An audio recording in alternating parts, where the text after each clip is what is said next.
Welcome to this Frankfurt Book Fair Masterclass in partnership with Publisher. My name is Latoya West-Blackwood, and it's my pleasure to welcome all of you. I'm coming to you live from Kingston, Jamaica, where I live and work as a publishing consultant and a nonprofit leader serving clients across the world. Now, three little birds came by my doorstep this morning, and they told me that over 300 of you from across 60 countries are joining us today. I just want to say thank you very much for your interest in this discussion. Now, on the agenda today is the very important conversation about reverse mentorship. What tomorrow's stars can teach us today. Mentorship, is very topical, and today's workplace represents a mix of professionals across at least 5 generations, with many struggling to find their place, especially millennials disinterested in long service and traditions. Publishing is no different in terms of the changes that we're going through. And our goal through this conversation is to explore how this reciprocal form of mentorship can increase retention, help senior executives understand and effectively use platforms like social media and technology in general, drive culture change, and promote true diversity. Now, on the matter of diversity, please allow me to quickly introduce, or big up, as I would say in Jamaican language, Publisher. I'm a proud executive board member, by the way. And it's a global community of female publishing and creative industry leaders collaborating to address gender imbalances in our industry. Publisher, believe it or not, was founded 2 years ago by Budar Al-Qasimi, and she's the current president of the International Publishers Association. You might see her just going all over the world, and you can follow her online using her name. And so going to today's discussion and kind of looking at the work of publisher in the context of mentorship. Publishing is an industry, a career that's chosen by many women, but we're still seeing where a lot of decision-making positions and top positions are still, having that imbalance and mainly occupied by men. So we want to do something about this, not just look at the challenge, but look at some solutions as well. So I'm going to invite you all to visit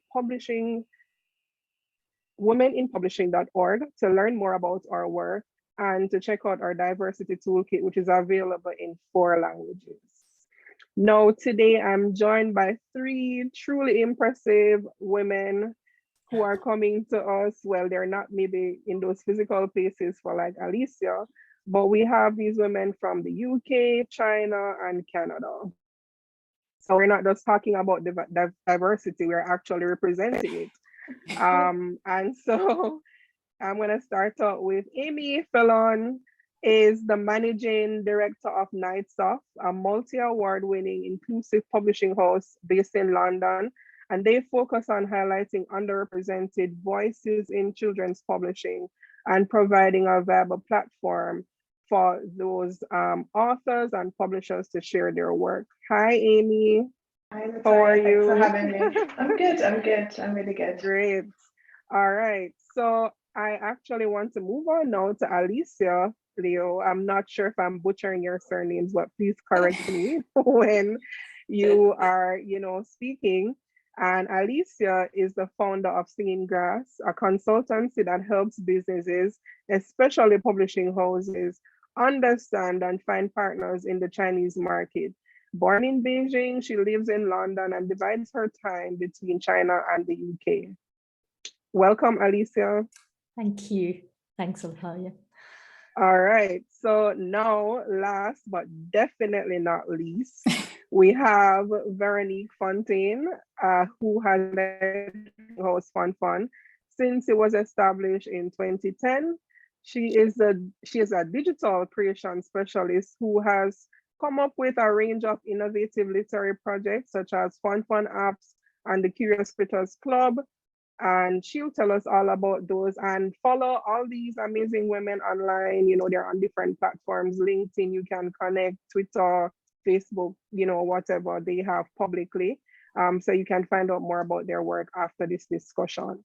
So we're gonna get right into today's conversation, talking about, the concept of reverse mentorship, or the reality of reverse mentorship for those who have experienced it. And we're going to look at all the different variables influencing that, this movement and the discussion. So I actually want to start out with Alicia. Why? I'll get to that in a bit.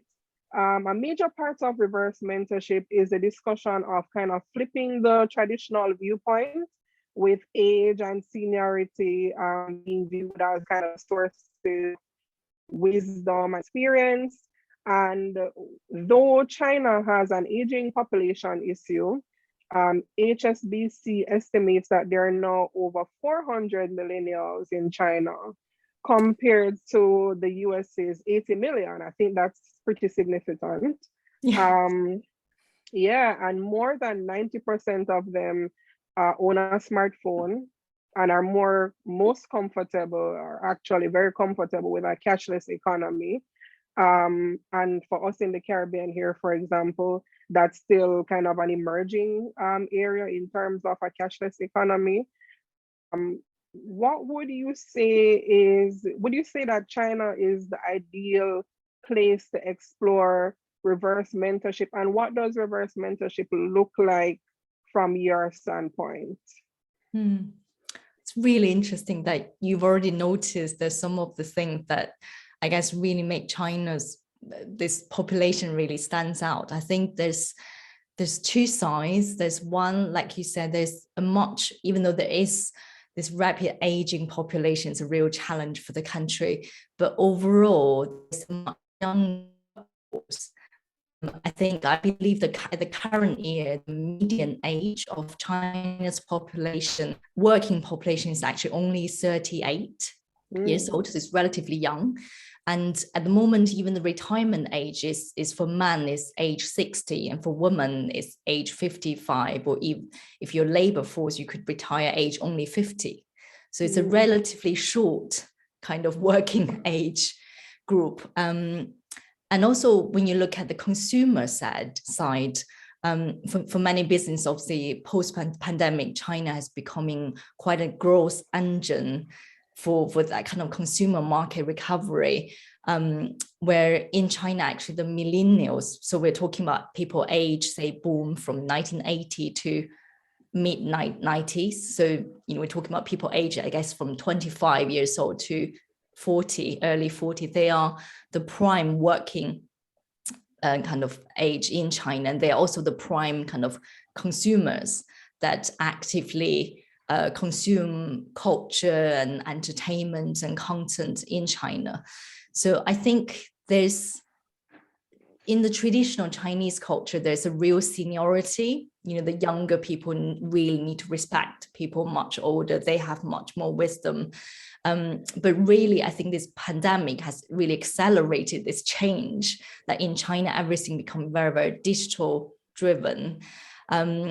So for example, especially in publishing in China, like you mentioned, that kind of short video or live streaming boom is completely revolutionizing the industry, in particular for publishing. That we've noticed, like TikTok in the West, I would say in the past 12 months is really catching up, but it's still viewed as it's a social media platform, where in China it's a sales platform. They are bypassing traditional bookstores and now even taking over e-commerce platform for publishers to engage with the audience and sell directly. And really the younger generation who are very active on all these new media platforms has changed the face of publishing, from marketing all the way to sales distributions. I thought maybe useful to give you kind of an example of a young publisher, what they did. So this, I think it was back in 2019, there was one really backlist title. It's called Counseling for Toads, a psychological adventure. It's by a UK author, Robert de Board, and it was inspired by that children's story, Wind in the Willows. The toad just kind of had this massive car crash, and afterwards he felt depressed. And what do you do with him? And in China, it was kind of picked up, first of all, by a very junior publisher. And he's also a qualified counselor in a very small private publisher. And they originally saw doing a small print run of only 6,500 books. But exactly was the books launched, it was actually turned out at the right time. It was the beginning of the pandemic. So it kind of suddenly went viral through media marketing and live streaming, because people feel depressed. Everybody's locked in at home and they all need a bit of counseling. So within 6 months, and this book was reprinted 16 times and was selling 3,000 copies a day. And it was just literally driven by young people filming themselves in short videos saying, have you ever felt depressed and thinking of counseling? And please read this book. In half an hour, you'll feel a lot better. So it's something kind of, I think before the pandemic, counseling has been viewed as really expensive and inaccessible, even though many people in China are struggling with their mental well-being. And this subject really, through this book, through social media, reached a new generation. It was kind of reintroduced China through this new generation, also reached this new generation through social media as well. So it's really based on this phenomenon. They've now launched a psychological self-test through their social media account with huge number of followings, and they're collaborating with audio streaming platforms. In China, it's Himalaya FM to launch a new series of audio drama based on the story. So it's fantastic result. It's slightly unexpected, but clearly this young publisher has shown people how to become create a bestseller through social media.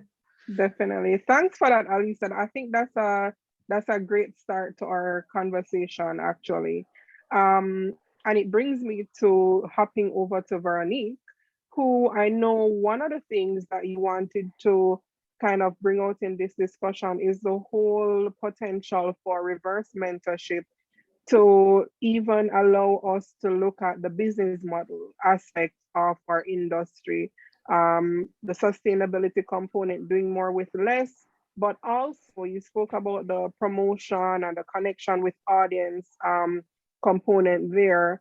And so I thought that, the story that Alicia shared with us just now is a perfect example of that. Would you mind, giving me your insights on reverse mentorship from that angle? Yes, that was very interesting what you said, Alicia, about, I think that younger generation are maybe more sensitive about health and mental health care and things like that. And when I received the invitation for today, I was like, oh my God, who am I? Who am I to teach people that doing the same job as I do, but for so many years? And I wanted to decline the invitation because I have like the doubt inside me, always asking questions. And I'm like, okay, I will do it because it's so interesting. But I realized that this doubt that I have is something very important to me in my day-to-day job. And I'm wondering, with the years of experience, do you lose this doubt? Maybe it's something very important. It's like more on the psychological point, you know, but I feel like every day I'm wondering, am I doing the good book? Am I taking good care of my writer, of my illustrator? Are my relation with booksellers are great? Because I think that our job is all about relationship. And the doubt I have helped me to be a better publisher. And I fear that with the year, I will be more comfortable and less doubting about what I do, and maybe lose something very important. So it's something that I'd like to address, like a question to senior publisher here. Do you still doubt? I think that is very important. And I don't know if it's something that we can lose with the time. And so the doubt is something that is in me from like ever. And I think it will still stay, but I don't know. And that's why I decided to do things maybe a little bit differently in my business model. As you said, Latoya, we decided to publish like just a small amount of book each year here, because I feel that you need to have the time to produce the better book you can. So you have to take time with the writer and with the illustrator. And after that, you have to take a lot of time to promote each book. So at the end, in 1 year, I can publish about 4 or 5 picture books. And I have a small collection for first reader where we publish about 4 books. And that's all. And sometimes people look at my catalog and, oh, you only do that, you know, and it feels like my work is less serious than someone else who have a big catalog with so much titles. But I think that younger publisher publish less and do the work as like another way, you know. So, and this kind of choice I made helped me to produce here in Quebec, you know. So I print here, everybody with who I work are here. And I think that it's important. We cannot do publishing right now without thinking about all the issues with the global warming. And I think that we have a responsibility, and we have to work with that, with some values to take care of our planet. And at the end, consumer, I'm sure that when I share those values, they recognize themselves. Like my business is more in a human level than in business, like financial thing, you know. I'm human and I'm trying to do my best. And I do it to respect the environment. So doing less book, doing it here, I think that it's important. And I don't see it a lot in like big publisher established from so many years. And I think that there's some question we can ask about it too, you know. Yeah, thank you for that insight, Veronique. And you've touched on, I think it's healthy for all of us to have just a little bit of doubt there to say, you know, what am I doing? You know, how will it impact others? How will it impact the environment? Because I think we started out using the term global village in a very, you know, general way, but with COVID in particular, we've realized that we really are all connected. And, Yes. you know, so we have to think about things. We have to have this kind of different perspective that's broader than just our organization in terms of how we're connecting with communities. And so, Aimée, I wanted to talk to you about, you know, what has been your experience as a very young, dynamic publisher in London? You know, for me, my experience there was very white, if I'm to be very honest, in terms of publishing. I didn't see a lot of people who looked like me, or, you know, were publishing certainly for children, things that represented, you know, a more diverse kind of outlook. So would you share with us if you've had a direct experience of reverse mentorship in your own work, and how has that helped you in terms of your success to date with Nights of kind of reaching out to communities that have been, quote unquote, historically hard to connect to for other publishers? Yeah, no, I think We are very young. The company itself is only 4 years old in 2 weeks, and I've only been in publishing for 7 years. So congrats. within, thank you. Yeah, it feels like a long time, but it's only been 4 years. But we have, unashamed to say it, we've had a lot of success really quickly. And I think for us, it was a combination of 2 factors, one of them being timing. When we launched and left our corporate jobs to launch a company dedicated to inclusive children's book publishing, it was at a time when, like you said, there weren't many people in the offices who came from diverse backgrounds. There weren't many authors within the children's publishing landscape that were, again, from diverse backgrounds. And so for me, it was a decision that I made pointedly, because I said, the big houses aren't doing anything structurally, and they're not acquiring anybody who is from a non-white background. And so the point at time at which I left was there was a lot of conversation around what can be done, but there was very little action. Fortunately, a couple of months literally after we launched the company, reports started to come out that gave hard numbers to showcase that there was only 1% of children's books that featured a Black or Asian minority ethnic protagonist, that the workforce was overwhelmingly, I remember that word, overwhelmingly white and middle class on top of that. And so our main ethos has always been to not only publish inclusively, but to also hire diversely. It's the combination factor for us, which I think has truly made the successes. When it comes to community, on the other hand, we know that the traditional bookshop spaces are not appealing to those who are not represented within the bookshop space, right? So if you're not on the shelf, you don't necessarily want to come into the store. And so a big part of our work is to also make sure that we are not expecting our readers to come to us, but to go to them where they are. So we do a lot of community outreach, we visit youth groups, we visit homegrown organizations that cater to children with literacy problems, and we make those connections. I think it was Veronique that was saying, or perhaps Alicia, that our industry is built on relationships. And if you don't have the relationships with, not only publishing peers, but also the readers, it's very hard to then convince them to spend money on buying books that, quote unquote, may not feature themselves in it. And so we did a lot of work in the very beginning of the company to make sure that where our community is, we are also there. And I think in mentorship, I maybe controversially, given the theme of this talk, I have found that there have been historically, especially within the independent publishing space, there have been historically Black organizations particularly who have done the work, who have come up and then found that, whether it's due to funding or whether it's due to just time and energy, they have not been able to sustain a company. And those individuals, those women in particular, did reach out to me in the very beginning of Nights Of to offer advice. But what I'm seeing is that within the younger publishing companies, there isn't that same level of sharing of expertise. And I know that's quite controversial given the topic of what we're talking about here today, but I have found that the younger companies aren't necessarily sharing what's working in the same way that a lot of the older generation were imparting knowledge, in my particular instance, of how to survive and how to thrive within this industry.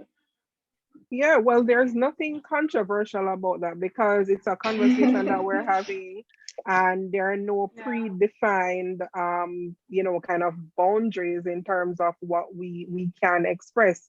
If it's true, it's true. And so can it be that in this discussion about reverse mentorship, because the supposed value of having, someone who would normally be seen as the novice or the junior, be the one imparting knowledge.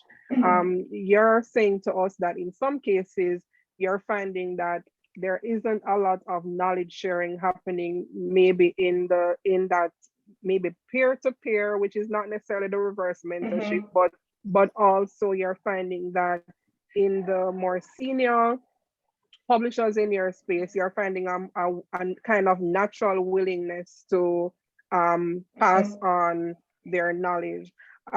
For Alicia and Veronique, on that point that Aimée has shared, what I'm trying to get at this point is what have been your personal, if you're comfortable sharing experiences, has it been that way for you in terms of finding it hard to get advice and share resources and knowledge among younger professionals in your industry, or have you experienced reverse mentorship where you have more senior professionals who have reached out to you and say, I like what you're doing, tell me about the technology, tell me about the social media. What has been your personal experience?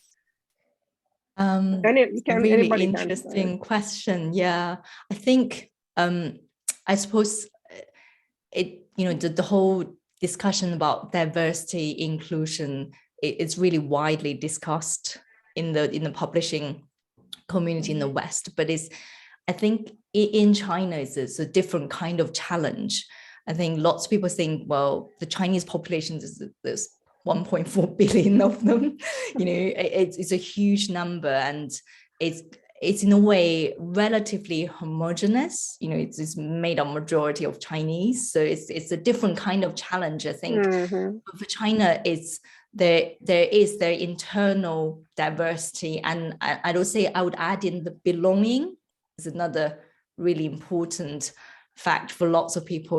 Would have because you'd have some people live in huge, big cosmopolitan cities like Beijing and Shanghai, and there's so many other cities across the country as well, and where the publisher's based, where you attract local talents, young people maybe may have studied in big cities and now returning to their hometown to work.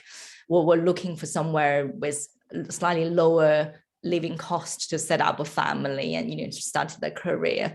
So I think that has been a challenge, and I think what we've seen is in China there's lots of publishers are quite regional based. So you'd have some publishers that not that actually one of the biggest publisher, for example, the Phoenix Publishing and Media Group. I saw this year at the Global Publishers Ranking, they actually moved up to number 9 instead of from number 12. I think they're taking over HarperCollins. First time for a Chinese publisher to move into top 10, and they're actually based in Nanjing, which is the city outside Beijing and Shanghai. And I remember I was doing an interview with the editor-in-chief. It was June 2020, so it was literally China just gradually coming out from the pandemic, where the whole world kind of sinking into it. And he said it's been tough for people then, for younger publishers to kind of work from home, because in China people live in smaller apartments, so there's even less outdoor space. And what they kind of trying to do is kind of keep that belonging feeling, that by keeping all the staff on, they didn't furlough or let go of any stuff, and especially the younger ones who just stepping into the industry. So I think in China, sometimes belonging is quite a big word. And I noticed that kind of also happening here. Like, for example, in the UK, I saw lots of publishing houses launching their regional offices. So it doesn't have to be all centralized in London, could, in different cities. And I think in China, there's also something different that when you talk about the reverse mentorship, there's a huge generational gap. So the millennials, for example, it's a single child generation. It's a very different experience growing up as a single child. So, there's a joke among, us Chinese, like with a single child generation, we have 4 kind of like parents and parents-in-laws. And now with the generation, we're now allowed to have up to 3 children. So we're going to also have lots of children to look after. So it's pretty tough for, people kind of, you're now kind of finding your career path and trying to also finding your personal life at the same time. And in China, I think that, so they realize there's a huge generational difference. So I think they treat kind of the younger generation, they just look at them very differently. They know they have totally different skill sets. Lots of them are studied internationally. So in terms of when publishers looking at international partnerships, some of them, those initiatives is led by the younger publishers. So they definitely have certain skill sets being really valued by kind of senior publishers. I think the challenge for the industry is really losing talent in China, because the society is moving so fast, and publishing is not necessarily being seen as the industry to get into. So people are losing talents of, publishers that hone their skills in editorial skills and then moving into work in new media. I think that is a challenge. How do you leverage that to retain the talent, but give them international networking opportunities? And in fact, I think the whole pandemic really helped that, because people can just tune in online. And so they don't, I guess, that kind of expensive travel budget and time has kind of become less important. With technology, they are able to engage, I guess, easier and cheaper, more becoming a lot more accessible.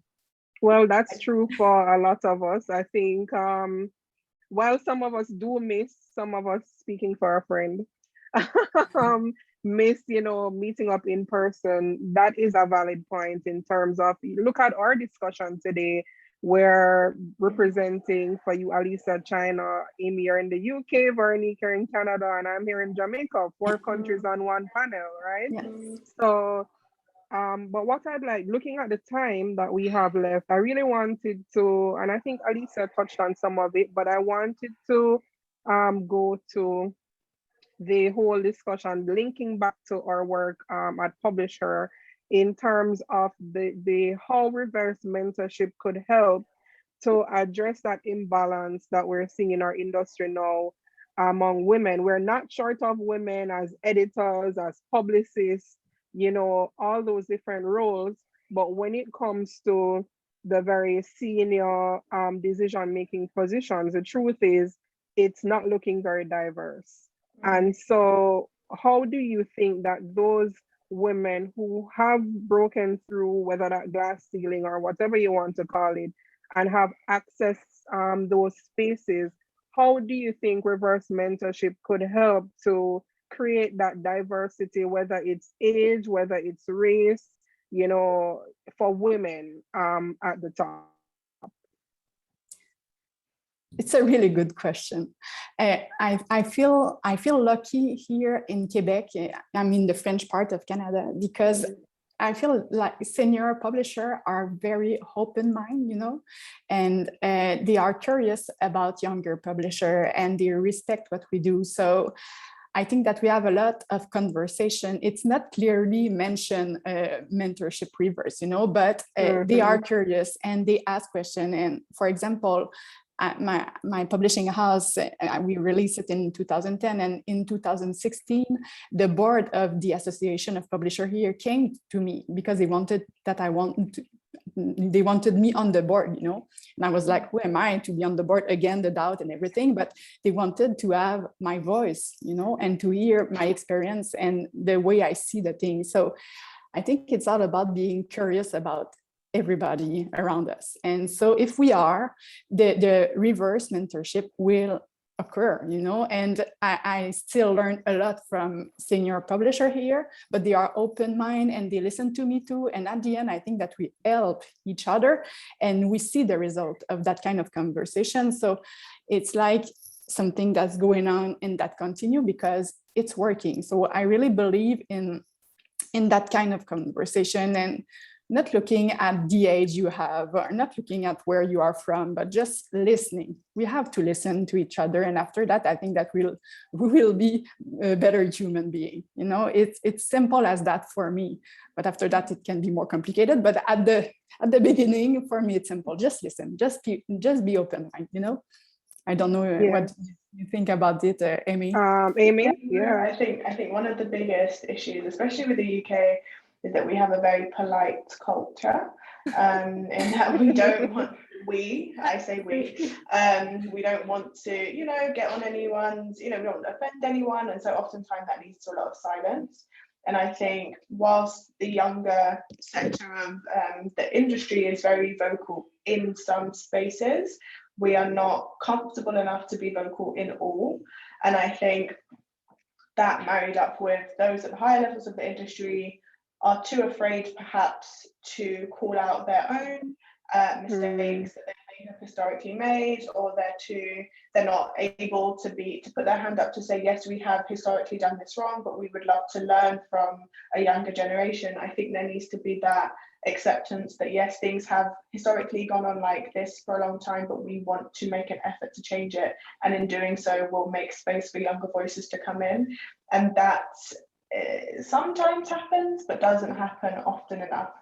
And I think in order for real change to actually be made, the industry rather has to accept, yes, we have made these changes, to confess them, to openly say, yes, we have done this, but this is what we are doing and this is who we are bringing in, so that we can show that we are actually making a concise effort to create space for change. Because at the moment I think there isn't much of that happening. And I think also that there are too many people trying to fix things within their maybe bigger publishing houses without bringing in people to make those boardrooms look more diverse in age, in terms of background, in terms of ability. They are trying to fix it from their own perspective that has always been how it's always been. True. So again, it's very much listening, and it's the bringing in voices, and it's being quiet a lot of the time and admitting that yes, we haven't done this right, but this is how we want to learn. Yeah, well, you're actually, echoing sentiments that just looking up this topic for this discussion, I found that sentiment among millennials in terms of saying there is sometimes something that feels very performative about, these kind of things, where in order to say we're diverse, you have that token, Black or Asian or whichever person that is brought in. But in terms of the real listening, the honest conversations that need to happen, it's not a part of it. And so in the end, it's all just, for show. So that's definitely something that's out there. We're now just about the point where we have some questions coming in. So if you don't mind, I'll just hop over to some of those and so that we can get that into our discussion. So we have a question here that says, and I think we touched on it earlier, it says, how effective is social media marketing in relation to book sales, and which channels are the best from where you stand right now? So this isn't necessarily, maybe it's reverse mentorship, because I don't know who asked it. Maybe it's a more senior person, but they're asking, from our standpoint, what are we seeing? What would we recommend as the best channels, and why? Can I just jump in really quickly, because I was fascinated, Alicia, to hear you say that people, you've got a massive community over there who are using TikTok to actually drive sales. I think that is extraordinary to hear. Yeah. I think we really struggle in the UK to move or to transfer social media and a platform like TikTok into book sales. That is astonishing for me, and I know that it's something that many people always sit in a meeting room to be like, how can we, TikTok's a cool thing that the kids are using, how do we translate that into book sales? Because it just doesn't come across as authentic when it happens over here. So I was really intrigued to hear you say that. I was like, how are they doing that? Well, I think first of all, it's a slightly different kind of user demographics in China. TikTok's here, I think, even for children's book, for example, is YA, that genre. Where in China, it's actually, we're talking about this millennial generation. So, they become parents, they obsess. And actually in China, there's a bit of this she economy going on. So, it's a whole new generation of very well-educated and financially independent, very confident female consumers. So they're willing to spend and based on their personal taste to improve their quality of life. So I think the statistic shows like 70% of children's books are bought by female millennials in China. And we're talking about, I think at the moment in 2021, 1 in 3 books sold in China is a children's title. So it's a huge quantity, and so it's a really important market. And strangely, actually, this is also this key consumer group. They are, I think, was above 80% of business management books. So they're just a knowledge thirsty generation. So they are the one that consume, and their consumer habit is a bit different. So they buy in bulks. Like children's book, they buy a big series altogether. Okay. So it kind of makes sense to, first of all, it's very e-commerce driven. So I mean, it's so heavy, you physically couldn't carry it. It makes more sense you order it and then they get delivered to your door.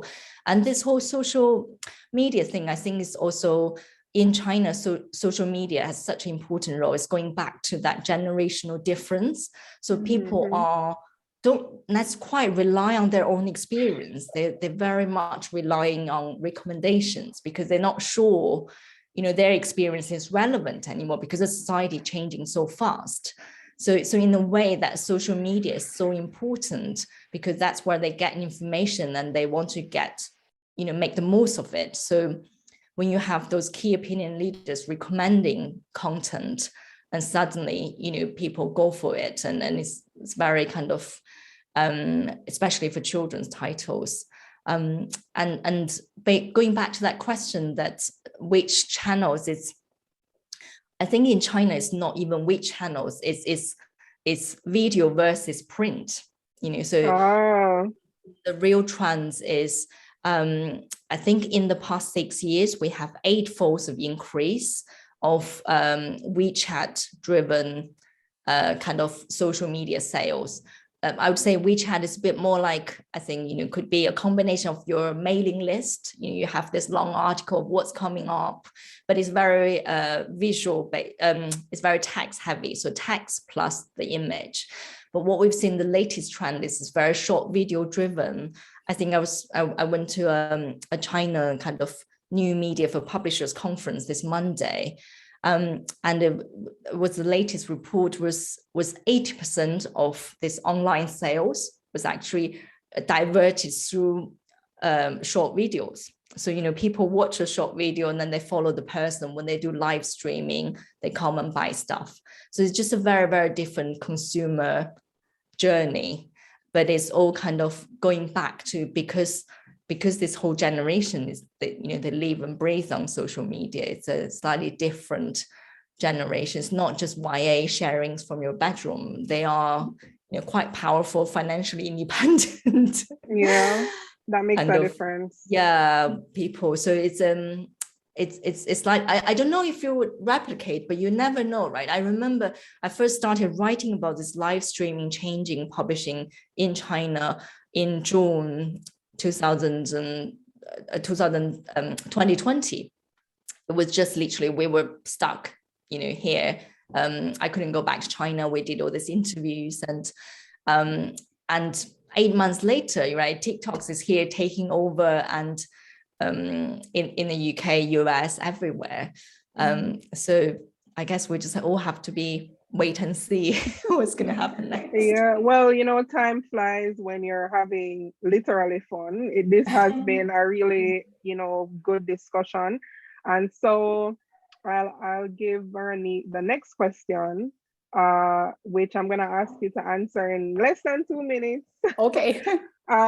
So it is, somebody's asking, how can leaders create company cultures where young employees or team members are always heard? So it's not just, telling them, okay, yeah, we want to hear from you, but technically not, creating the channels or making it really a safe space. They want to know, how do you create an authentic kind of company culture, whether on purpose or, organically, where younger team members feel like they don't have to necessarily even be in a formal mentorship relationship, but they can be heard? I think that it depends on your personality. And I come back with the open mind. In my publishing house, we are 5 people. It's a tiny house, but everybody is heard. You know, each day we talk all together, where we do some activities. Sometimes everybody can work out like 20 minutes each day. We have like a good quality of life. And I think that if you give it to your team will be happy at work. And if the team is happy, it will talk to you if there's some problem. And I question them like every week, maybe it's too much, but are you okay? Do you have something to say? And when people are talking, I listen because I care. I don't want to lose my team. They are very important to me. So I think that if you give them importance, they will be there, they will be fine, and they will stay. So for me, it's just, again, something about human being, about open mind, and about relationship that you have, you know, to keep on. And yeah, I think that's that. Is it 2 minutes?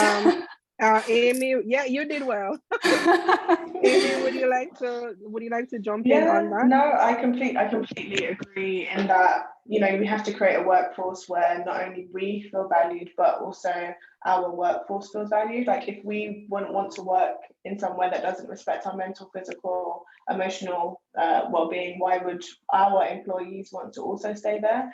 I'll give one small example. It was during lockdown, and obviously we couldn't all work together, and being in publishing, a lot of the creativity happens when we are in the room together. And so we put in 2 things. One was organized fun, which, you know, sounds very the opposite of organized fun.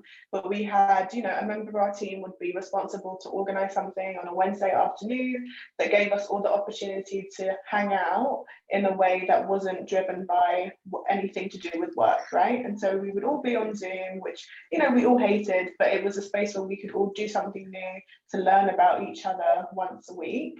And the second was I put into place that everyone should at least minimum take a day off every month.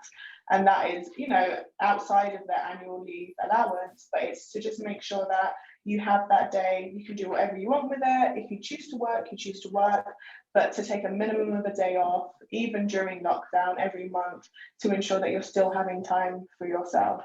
Thank you. Yeah, sorry. No problem. This has been so great, but it's unfortunately time for us to wrap up, time for us to end. I want to thank Frankfurt Book Fair for partnering with Publisher to bring you this masterclass. Thank you to Alicia, Aimée, Veronique for an interesting discussion. Do keep in touch with Singing Grass, with Fun, with Nights Off, and with me, of course. And we'd love to hear from you after this. Thank you very much, and best wishes to all. Oh, thank you. Thank you very much. See you. Thanks.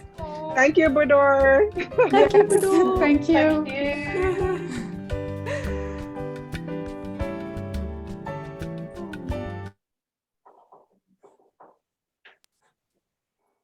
Are we on?